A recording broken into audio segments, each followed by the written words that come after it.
닥쳐올 때에 주께서 인도하시니 두려움 없네.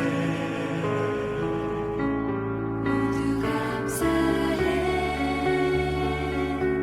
절망 속에서 새 힘을 새로운 용기 주시니 승리하리라. 나의 모든 생활 속에서 주님이 함께 하시니 주님의 성령 나를 인도하시니 시험이 나를 찾아올 때 주님 지켜주시니 주님의 성령 나를 인도하시니.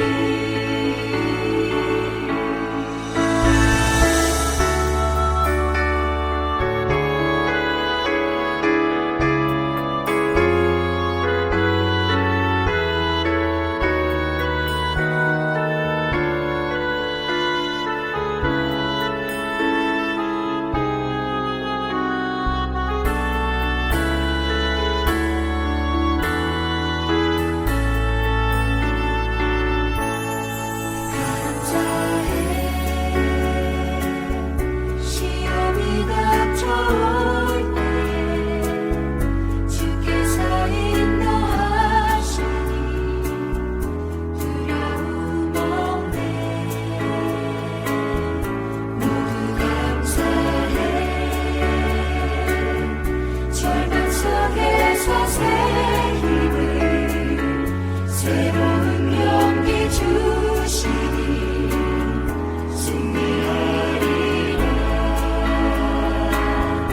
나의 모든 생활 속에서 주님이 함께 하시니 주님의 성령 나를 인도하시니 시험이 나를 찾아올 때 주님 지켜주시니 주님의 성령 나를 인도하시니 나의 모든 생활 속에서 주님이 함께 하시니 주님의 성령 나를 인도하시니 시험이 나를 찾아올 때 주님 지켜주시니 주님의 성령 나를 인도하시니 주님의 성령 나를 인도하시니.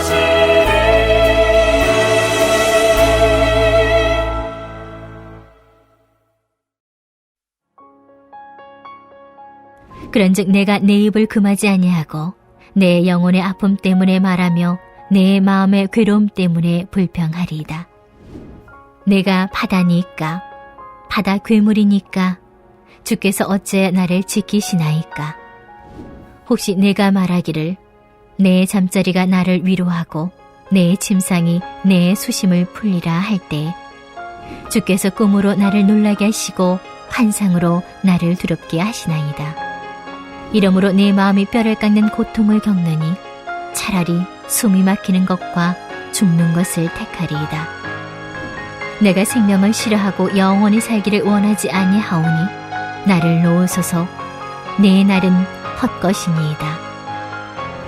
사람이 무엇이기에 주께서 그를 크게 만드사 그에게 마음을 두시고 아침마다 권징하시며 순간마다 단련하시나이까. 주께서 내게서 눈을 돌이키지 아니하시며 내가 침을 삼킬 동안도 나를 놓지 아니하시기를 어느 때까지 하시리이까. 사람을 감찰하시는 이여, 내가 범죄하였던들 주께 무슨 해가 되오리이까. 어찌하여 나를 당신의 관양으로 삼으셔서 내게 무거운 짐이 되게 하셨나이까. 주께서 어찌하여 내 허물을 사하여 주지 아니하시며 내 죄악을 제거하여 버리지 아니하시나이까. 내가 이제 흙에 누우리니 주께서 나를 애써 찾으실지라도 내가 남아있지 아니하리이다. 아멘. 사랑하고 존경하는 전주 안디옥교회 믿음의 공동체 성도님 여러분, 주님의 이름으로 환영하고 축복합니다. 오늘 이 예배 가운데 임재하실 형언할 수 없는 하나님의 은총을 기대하시기 바랍니다. 그 은총 누림과 증거함으로 오늘 하루 승리하는 저 여러분 되시길 간절히 소망합니다. 할렐루야. 욥은 친구인 엘리바스의 첫 번째 발언에 대하여 대답합니다. 오늘 본문은 욥의 변론 중 마지막 부분입니다. 엘리바스를 비롯한 세 친구는 욥을 사랑하는 친구였습니다. 왜냐하면 고난당한 욥의 소식을 들은 그들은 욥에게 달려와서 말할 수 없는 고통 가운데 있는 욥을 보며 7일을 밤낮으로 함께 있었기 때문입니다. 욥을 소중히 여기지 않았더라면 이렇게 찾아오지 않았을 것입니다. 7일이라는 짧다면 짧지만 긴 시간과 공간 속에 함께 있었다고 하는 것 자체가 욥을 소중히 여기지 않는다면 하지 못하는 행동이기 때문입니다. 그러나 욥이 입을 열어 자기 생일을 저주하며 하나님을 원망하자 태도가 바뀝니다. 4장에서 시작된 엘리바스의 말은 자신의 신학적 관점을 중심으로 욥의 고난에 대하여 해석하고 있습니다. 욥기 4장 8절 말씀입니다. 내가 보건대 악을 밭갈고 독을 뿌리는 자는 그대로 거두나니. 아멘. 엘리바스의 말은 시편 1편 기자의 고백과 같습니다. 경건한 자의 길과 악한 자의 길이 있으며 하나님께서는 자신과 올바른 관계를 맺는 경건한 사람들에게 복을 주시는 분이라는 것입니다. 우리말 속담에 심은 대로 거둔다, 콩 심은 데 콩나고 팥 심은 데 팥난다 라는 말과 같은 말입니다. 그러나 그는 지금 욥의 상황이 자신의 주장이 적용되지 않는 특별한 상황임을 인식하지 못했습니다. 왜냐하면 욥이 지금 당하고 있는 고난은 악인의 길에 서고 오만한 자리에 앉아서 만난 것이 아니기 때문입니다. 욥은 자신의 주장만을 내세우며 정죄하는 엘리바스의 말에 더욱 고통스러워합니다. 나름대로 욥의 고난의 원인을 분석하고 해결책을 제시하려고 그는 애를 썼는데 이것이 욥의 마음을 더욱 괴롭혔다는 것이죠. 지금 억울한 욥에게 필요한 것은 정답이 아닌 내 말을 들어줄 친구였기 때문입니다. 친구에게도 위로받지 못한 욥은 이제 하나님께 불평하며 원망하기 시작합니다. 오늘 본문에는 욥의 불평과 원망이 가득 담겨 있습니다. 오늘 말씀, 의인이라 불리는 고난당한 욥이 원망과 불평 가운데서도 잊지 않는 마음을 통하여 우리에게 주시는 은혜를 나누고자 합니다. 욥은 하나님을 원망하며 불평하는 이유에 대하여 고백합니다. 11절 말씀입니다. 그런즉 내가 내 입을 금하지 아니하고 내 영혼의 아픔 때문에 말하며 내 마음의 괴로움 때문에 불평하리이다. 아멘. 그는 영혼의 아픔 때문에 마음의 괴로움 때문에 불평한다고 말합니다. 표준 세번역에는 이 말씀을 분하고 괴로워서 말을 하지 않고는 견딜 수 없습니다 라고 번역하고 있습니다. 욥의 마음이 벼랑 끝에 다다른 것입니다. 너무나도 분하고 괴로운데 믿었던 친구들도 아무 소용이 없는 이때 욥이 할 수 있는 최선의 몸부림은 불평이었다는 것이죠. 욥은 하나님께 원망을 늘어놓습니다. 제가 하나님께서 감시하셔야 하는 그 위험한 생물인 바다의 괴물이냐고 말입니다. 왜 일꾼들도 잠자리에 들면 평안을 누리는데 무서운 악몽으로 두렵게 하시냐고 말입니다. 자나깨나 이 고통을 벗어날 수 없음을 욥은 두려워하며 차라리 죽는 것을 택하겠다고 절규합니다. 그러나 욥이 이 고통과 절규 가운데서도 잊지 않는 사실이 있습니다. 하나님께서 날 홀로 내버려 두지 않으시고 붙잡고 계신다는 사실입니다. 그렇기 때문에 욥은 하나님께 요청합니다. 나를 놓아달라고 말입니다. 여기서 놓다라는 단어 하달의 원어적 의미는 홀로 두다라는 뜻입니다.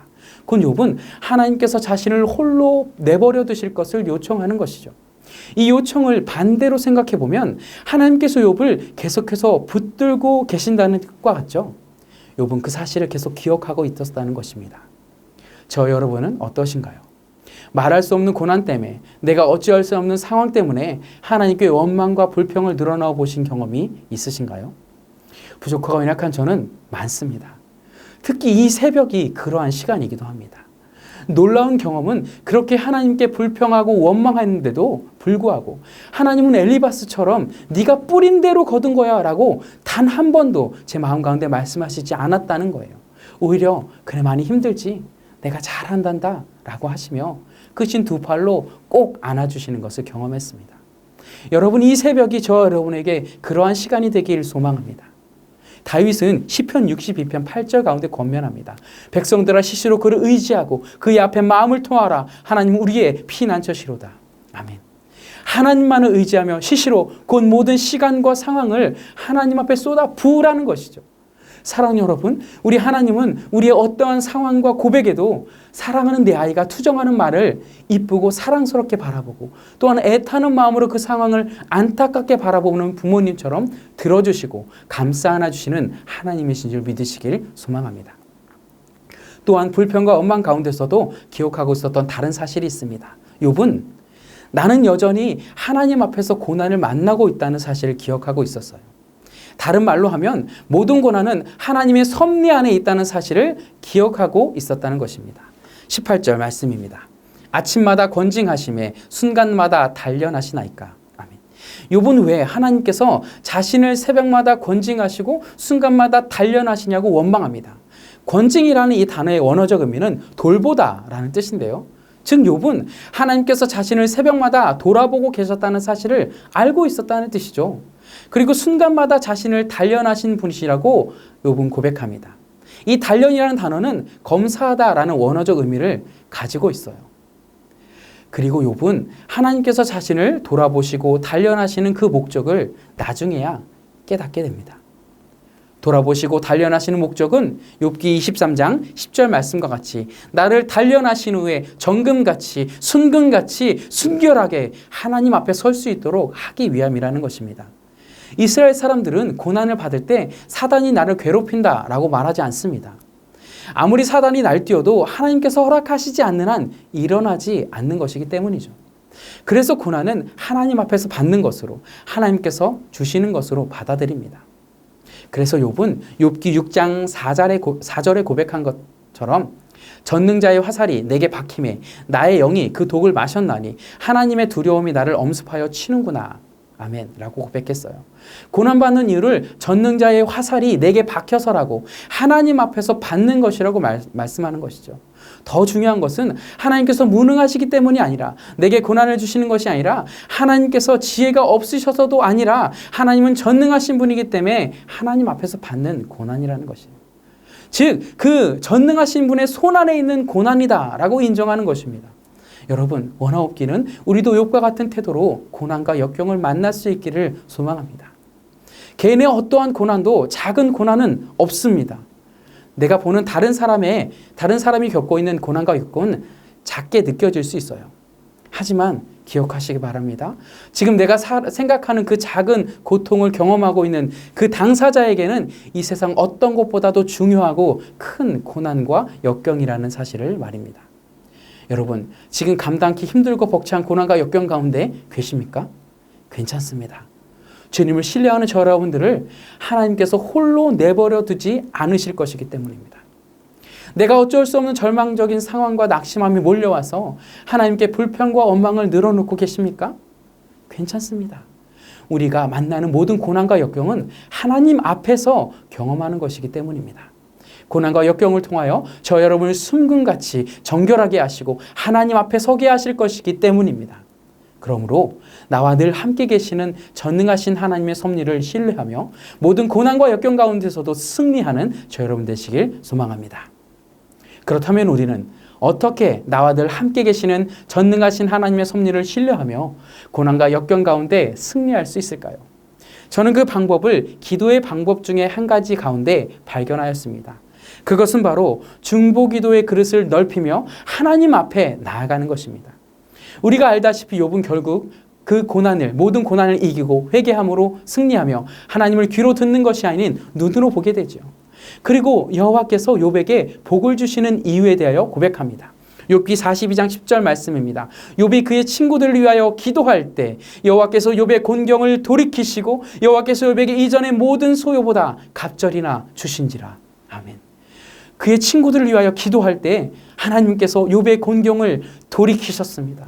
욥에게 이전 모든 소유보다 갑절이나 허락하셨습니다. 우리는 기도의 그릇을 키워야 합니다. 나만이라는 그 기도의 그릇을, 내 가족이라는 그 기도의 그릇을 키워야 합니다. 우리 구역 식구를 위해 기도해 주십시오. 우리 교회 환우들을 위해서 간절히 기도해 주십시오. 우리 전주 안디옥 교회를 위해서, 전주 지역과 나라를 위해서, 세계 열방을 위해서, 농어촌교회 미자립교회 목사님들과 선교사님들을 위해서 기도해 주십시오. 그렇게 우리의 중보의 기도의 그릇을 넓혀갈 때 하나님 욥과 같이 공경 가운데 선 벼랑 끝에 서 있는 저와 여러분들을 돌이켜 회복시켜 주실 줄 믿습니다.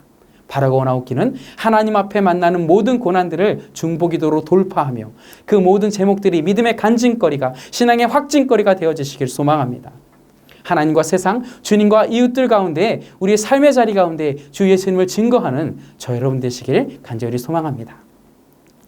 사랑하고 존경하는 전주 안디옥교회 믿음의 공동체 성도님 여러분, 저는 오늘 본문을 묵상하면서 얼마나 고통스럽고 힘들었으면 주신 이도 여호와이시라고 고백하며 모든 것을 잃은 그 상황에서도 변하지 않았던 욥의 그 신앙이, 아내가 하나님을 저주하고 죽어버리라고 말할 때도 하나님을 향한 그 마음을 굳건하게 지켰던 그 믿음이 무너져 내렸을까 생각하니 너무나도 가슴이 아팠습니다. 그럼에도 욥의 마음 가운데 깊이 간직하고 잊지 않았던 두 가지 사실을 발견하였습니다. 어떠한 고난과 역경 가운데서도 신실하신 하나님께서 나를 붙잡고 계신다는 것입니다. 내가 만나는 모든 순간과 고난과 역경은 하나님의 섭리 안에 있다는 사실입니다. 여러분, 저는 이 사실을 깨달았기에 새벽 제단으로, 기도의 자리로 달려나옵니다. 시시로 모든 시간과 상황을 하나님 앞에 쏟아 부어 놓습니다. 하나님께서 주시는 위로와 평안을 경험하고 하루를 시작합니다. 날마다 그런 은혜를 경험하는 것은 아니지만 주신 이도 여호와이시기 때문에 하나님께서 맞춤형으로 가장 선한 때 좋은 것으로 응답하시며 임재하실 것을 믿습니다. 코로나로 인하여 가정 가운데, 직장과 삶의 자리 가운데 무너진 은총을 입은 그 기도의 단을 다시 함께 쌓아 올리는 저 여러분 되시길 소망합니다. 우리는 혼자가 아닙니다. 하나님께서 함께 계십니다. 우리 전주 안디옥교회 믿음의 공동체, 우리 교구에 많은 기도의 동역자들이 있습니다. 우리 하나님은 전능하신 하나님이심을, 신실하신 하나님이심을, 실수하지 않으시는 하나님이심을 신뢰하며 우리가 기도할 때 하늘문을 여시고 부어주시는 은혜를 힘입어 오늘 하루도 복된 삶을 살아내는 저 여러분 되시길 주 예수님의 이름으로 축복합니다. 축복합니다. 이 시간 말씀을 기억하며 기도의 제목 붙들고 합심하여 기도하며 나아가기를 간절히 소망합니다. 하나님께서 저와 여러분을 하나님의 사람으로 불러주셨음을 기억하며 기도할 수 있기를 바랍니다. 첫 번째, 하나님의 섭리 안에 있는 모든 고난을 만났을 때 하나님을 더욱 신뢰하며 중보기도로 돌파하는 그리스도인 되게 하옵소서. 아멘. 두 번째, 질병과 고통 속에 있는 환우들을 긍휼히 여기시고 함께 하시는 예수 이름의 능력으로 회복과 치유를 증거하게 하옵소서. 아멘. 세 번째, 다음 세대들이 주님을 찾고 만나는 성전, 존귀한 비전을 품고 주님 안에서 이뤄내는 복된 새 성전 되게 하옵소서. 아멘. 함께 간절한 마음으로 합심하여 기도하며 나아갑니다.